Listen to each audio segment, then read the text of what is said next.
इसलिए देखो शिव महापुराण में कथा आती है, रुद्र संहिता में एक कथा आती है कि यज्ञदत्त का पुत्र गुरुनिधि। यज्ञदत्त बड़े ही वेदात्मा, धर्मात्मा, पुण्यात्मा, महात्मा थे।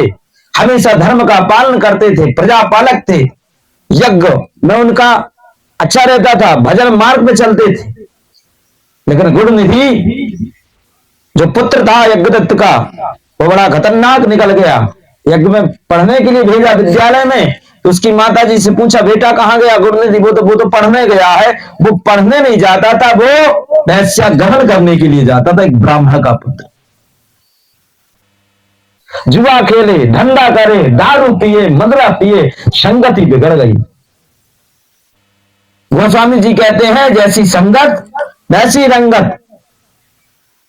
गलत मित्रों का सहारा लिया, गलत मित्रों के साथ मित्रता की, तो उस ब्राह्मण के पुत्र यज्ञदत्त के पुत्र गुरुनिधि का भी जीवन बर्बाद हो गया। सत्संग कैसा है? तो गोस्वामी जी कहते हैं जैसे एक बार एक गुड़बीला जानते हो? हाँ, गोबर में जो गड़ा रहता है। गुड़बीला और भ्रमर दोनों आपस में एक बार इनकी मित्रता हो गई। भ्रमर एक बार उड़ता उड़ता उड़ता उड़ता पहुंचा समुद्र के किनारे। वहां से उड़ करके जब आया तो वो तलैया में आया, तलैया से उड़ा तो तालाब में आया, तालाब से उड़ा तो वो नदिया में आया। नदिया के पास एक जगह थी जहां गोबर डला था। गोबर में गुड़बीला भटक रहा था, तड़प रहा था, क्योंकि उसके प्राण जाने वाले थे। हम सब सोचते हैं कि गुड़बीला के लिए गंदगी अच्छी है, लेकिन वो तो पाप भोग रहा है, अपनी जिंदगी काट रहा है। इतना उसने कर्म किए, तो उस जन्म में वो गुड़बीला बना, इसलिए वो अपना पाप भोग रहा है। भ्रमर गया, भ्रमर ने कहा कि यार तू कहां भटक रहा है यार, तू गंदगी में जी रहा है, चल मेरे साथ। भ्रमर गुड़बीला को ले गया। जब ले गया तो बढ़िया सुंदर स्नान कराया और सुगंध में बिठा दिया, पुष्पों में बिठा दिया। भ्रमर तो चला गया। शाम का वक्त था, कमल का पुष्प था, और उसमें जाकर के गुड़बीला जैसी शाम हुई तो वो पेड़ पुष्प मुरझा गया। मुरझा गया तो गुड़बीला उसके अंदर बंद हो गया।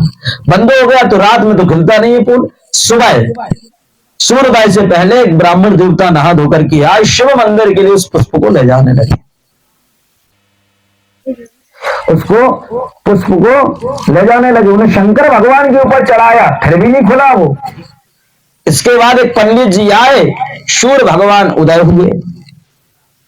उदय हुए तो उन्होंने जल इत्यादि भगवान पर अभिषेक किया। जल के द्वारा इतना अभिषेक हुआ तो सारे पदार्थ इकट्ठे किए, बाल्टी में डाले और गंगा जी में डाल दिए, विसर्जित कर दिए। अब तो जब गंगा का सहारा पाकर के, सूर्य की किरण पाकर के, सूर्य की किरण तो बाहर थी, मंदिर में तो आ नहीं रही थी। तो जब उस नदिया में सूर्य की किरण पड़ी, जब वो गुड़बीला जागा तो उसने अपने आप को गंगा की गोदी में पाया। भ्रमर ढूंढता ढूंढता पहुंचा, पुष्प के पास नहीं मिला। शंकर मंदिर गया, शंकर जी ने कहा कि वो तो गंगा में स्नान करने के लिए चला गया। पास में गया, जब गया तो उसने कहा अरे गुड़बीले वापिस आ जाओ, मैं तुम्हें ढूंढ ढूंढ के परेशान हो गया। तो गुड़बीला ने बहुत सुंदर बात कही, पहले तो मैं शंकर चढ़ू, पहले तो मैं शंकर चढ़ो, अब चढ़ो गंग की धार। धन्य भ्रमर तू है तो मेरा किया उद्धार। तो ऐसा मित्र हो जो उद्धार कर दे। लेकिन यज्ञदत्त का पुत्र गुरुनिधि गलत संगत में पड़ करके बर्बाद हो गया। ब्राह्मण धर्म को नष्ट कर दिया, ब्राह्मणत्व को नष्ट कर। ब्राह्मण विप्रद्विज बनने के लिए घर परिवार समाज गांव प्रदेश तक त्यागना पड़ता है, माँ बाप का प्यार भी त्यागना पड़ता है। तो 10 साल 20 साल गुरु के सानिध्य में रह करके जब शिक्षा इत्यादि पूर्ण करता है, तब जाकर के वह पंडित ब्राह्मण बनता है। ब्राह्मण ऐसे नहीं बन जाते हैं कोई। तो यही हो गया। वो दुकान में पहुंचा तो उसने अंगूठी देखी अपनी, बोले जी अंगूठी, बोले आपका पुत्र दे के गया, चोरी करके लाया। तो अंतिम कथा ये कहती है कि संगत अच्छी होनी चाहिए।